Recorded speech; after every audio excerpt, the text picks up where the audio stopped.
Здравствуйте, дорогие наши пациенты! Сегодня мы продолжаем освещать взгляд традиционной тибетской медицины на заболевания бронхолегочной группы, вторая часть.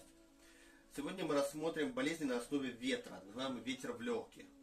Проявляется в том, что человек, уже болеющий бронхитом, то есть тогда, когда уже слышно, что там уже явно клокотает в грудной полости, переживает нервное потрясение, то есть какой-то сильнейший стресс.